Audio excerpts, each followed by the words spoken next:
The Gospel by Mark, chapter 13, verse 1 to 37. The destruction of the temple and signs of the end times.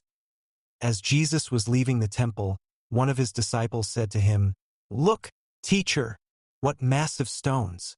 What magnificent buildings! Do you see all these great buildings?"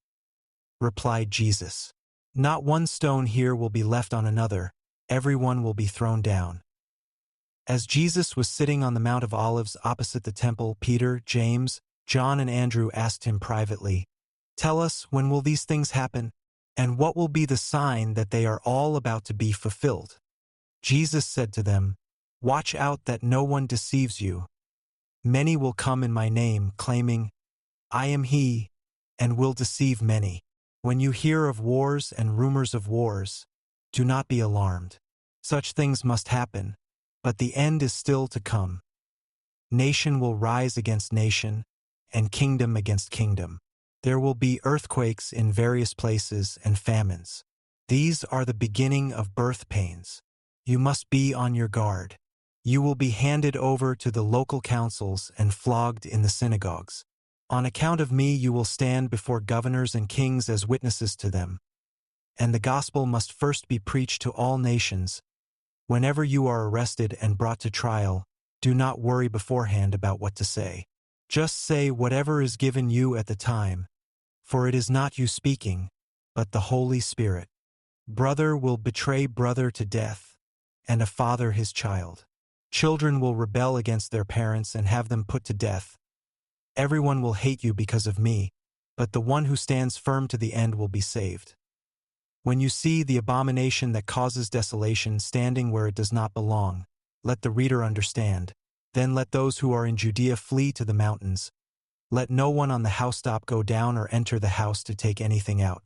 Let no one in the field go back to get their cloak.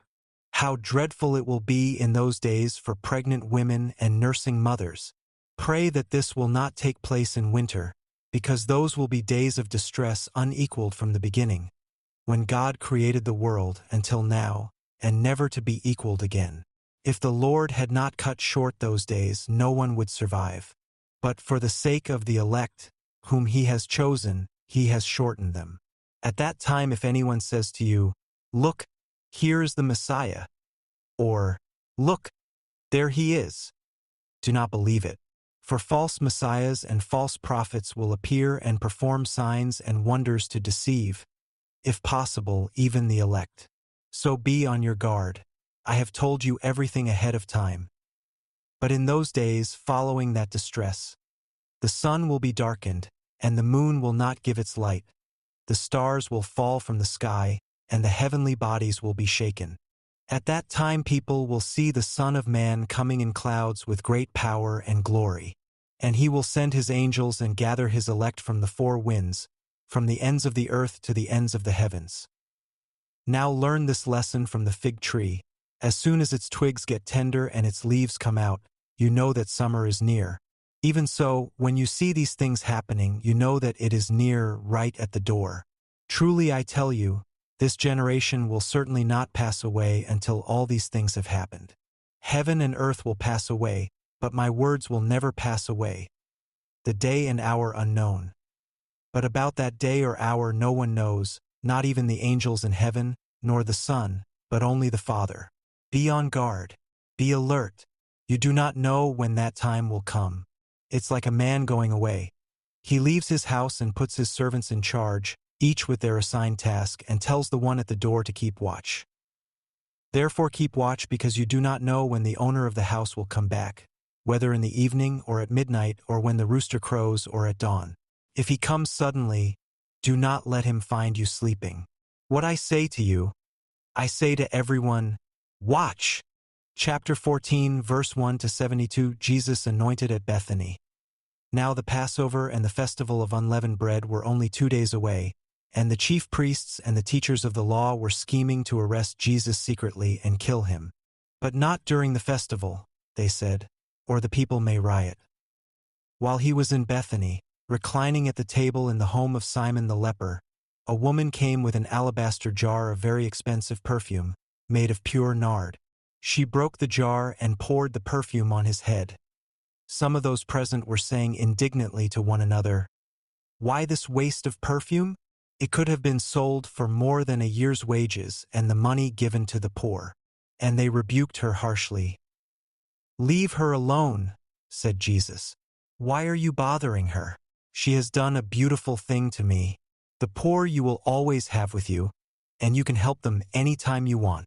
But you will not always have me." She did what she could. She poured perfume on my body beforehand to prepare for my burial. Truly I tell you, wherever the gospel is preached throughout the world, what she has done will also be told in memory of her.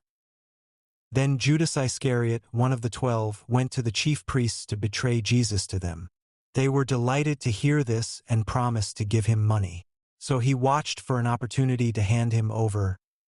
The Last Supper. On the first day of the festival of unleavened bread, when it was customary to sacrifice the Passover lamb, Jesus' disciples asked him, "Where do you want us to go and make preparations for you to eat the Passover?" So he sent 2 of his disciples, telling them, "Go into the city, and a man carrying a jar of water will meet you. Follow him. Say to the owner of the house he enters, 'The teacher asks, where is my guest room, where I may eat the Passover with my disciples?' He will show you a large room upstairs, furnished and ready. Make preparations for us there." The disciples left, went into the city, and found things just as Jesus had told them. So they prepared the Passover. When evening came, Jesus arrived with the 12. While they were reclining at the table eating, he said, "Truly I tell you, one of you will betray me, one who is eating with me." They were saddened, and one by one they said to him, "Surely you don't mean me?" "It is one of the 12, he replied, "one who dips bread into the bowl with me. The Son of Man will go just as it is written about him. But woe to that man who betrays the Son of Man. It would be better for him if he had not been born." While they were eating, Jesus took bread, and when he had given thanks, he broke it and gave it to his disciples, saying, "Take it, this is my body." Then he took a cup, and when he had given thanks, he gave it to them, and they all drank from it. "This is my blood of the covenant, which is poured out for many," he said to them.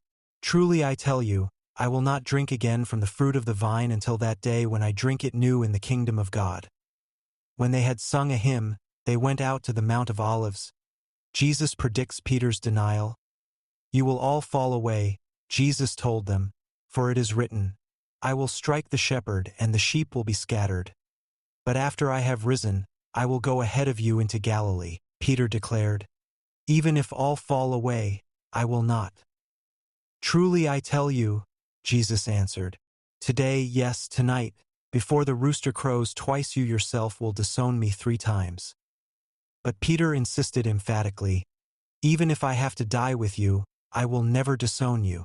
And all the others said the same. Gethsemane. They went to a place called Gethsemane, and Jesus said to his disciples, "Sit here while I pray." He took Peter, James, and John along with him, and he began to be deeply distressed and troubled.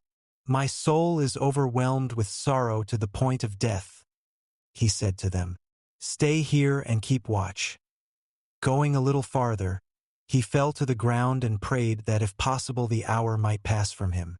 "Abba, Father," he said, "everything is possible for you. Take this cup from me. Yet not what I will, but what you will." Then he returned to his disciples and found them sleeping. "Simon," he said to Peter, "are you asleep? Couldn't you keep watch for 1 hour? Watch and pray so that you will not fall into temptation. The spirit is willing, but the flesh is weak." Once more he went away and prayed the same thing. When he came back, he again found them sleeping because their eyes were heavy. They did not know what to say to him. Returning the 3rd time, he said to them, "Are you still sleeping and resting? Enough! The hour has come.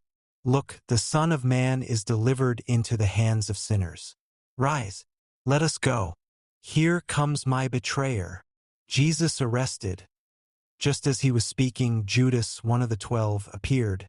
With him was a crowd armed with swords and clubs, sent from the chief priests, the teachers of the law, and the elders, now the betrayer had arranged a signal with them.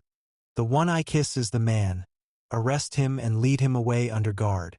Going at once to Jesus, Judas said, "Rabbi," and kissed him. The men seized Jesus and arrested him. Then one of those standing near drew his sword and struck the servant of the high priest, cutting off his ear. "Am I leading a rebellion," said Jesus, "that you have come out with swords and clubs to capture me? Every day I was with you, teaching in the temple courts, and you did not arrest me. But the scriptures must be fulfilled." Then everyone deserted him and fled.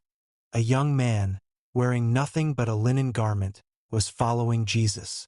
When they seized him, he fled naked, leaving his garment behind. Jesus before the Sanhedrin. They took Jesus to the high priest, and all the chief priests, the elders and the teachers of the law came together. Peter followed him at a distance, right into the courtyard of the high priest. There he sat with the guards and warmed himself at the fire. The chief priests and the whole Sanhedrin were looking for evidence against Jesus so that they could put him to death, but they did not find any. Many testified falsely against him, but their statements did not agree. Then some stood up and gave this false testimony against him. "We heard him say, 'I will destroy this temple made with human hands, and in 3 days will build another, not made with hands.'" Yet even then their testimony did not agree. Then the high priest stood up before them and asked Jesus, "Are you not going to answer? What is this testimony that these men are bringing against you?" But Jesus remained silent and gave no answer. Again the high priest asked him, "Are you the Messiah, the Son of the Blessed One?" "I am," said Jesus, "and you will see the Son of Man sitting at the right hand of the Mighty One and coming on the clouds of heaven." The high priest tore his clothes. "Why do we need any more witnesses?" he asked. "You have heard the blasphemy. What do you think?" They all condemned him as worthy of death. Then some began to spit at him. They blindfolded him, struck him with their fists, and said, "Prophesy!" And the guards took him and beat him. Peter disowns Jesus.